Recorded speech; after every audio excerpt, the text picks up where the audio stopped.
So much stuff has happened to you, Lucky. How are you always happy and not stressed? I actually don't know. Maybe, Do you think it's because you're able to find humor where you can? Or am I not close? Oh, you may be onto something. Not sure if Truong ever shared with you all about the time he went to Japan, or the first part of it at least. But maybe this story can answer your question, Dom. Traveling can sure be stressful for so many reasons. You have to make sure you're super early everywhere, you have enough money, you don't get lost, and have enough food. And you know Truong can eat for days. Anytime you see him, he's pretty much munching on something. Now, that day on the plane to Japan, Truong packed so many snacks on his carry-on bag, but ended up eating it all while they were waiting to get on the airplane. You know what he did the second the plane took off?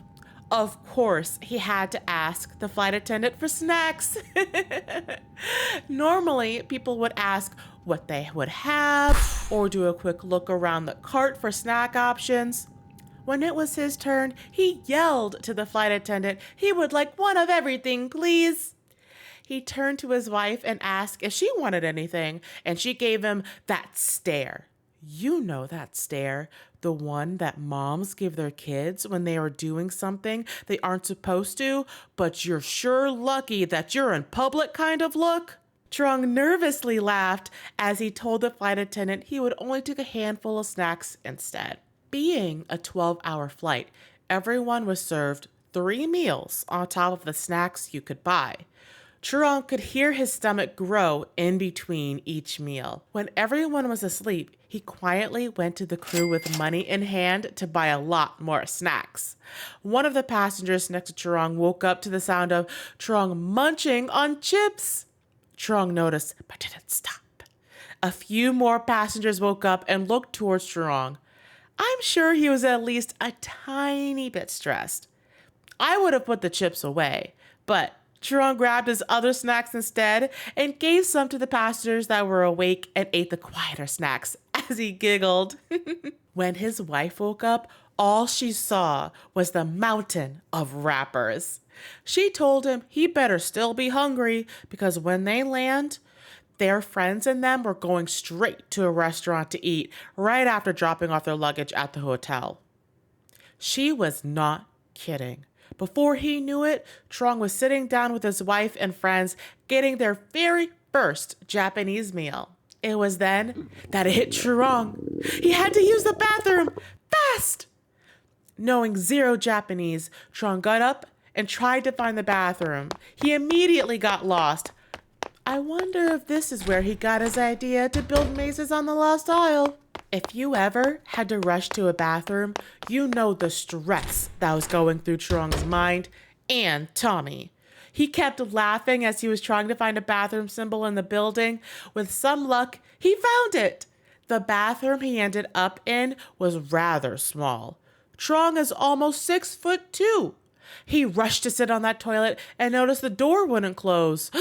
His legs were too long, and that meant his left leg was sticking out the door as he revived himself. Once again, he was laughing at the thought of someone seeing his leg sticking out the door. A few minutes later, Truong was done. Phew.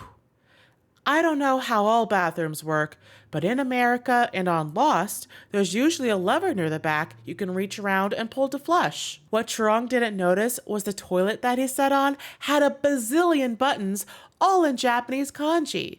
There was no lever to pull. What would you do? He started pushing all the buttons, of course. He had water sprayed on him, the seats started warming up, even music started playing. Everything started happening besides flushing. Talk about stress. He ended up pushing the door open and laughed a little as he waved his leg on the ground to a waiter to come help. As I mentioned earlier, the bathroom was super small. It wasn't just the room itself, even the toilet was small. To keep this story kid-friendly, let's just say the waiter had a good view of everything because of the size of the toilet. Not knowing the language, all Truongy could do was laugh as the waiter reached over and pushed a button to flush the toilet.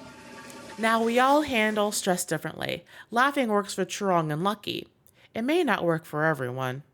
But the key is finding a healthy way to manage the little stress that happens every single day to keep life more enjoyable. Because when the big stress comes, you'll need all the willpower you have to keep pushing and moving forward.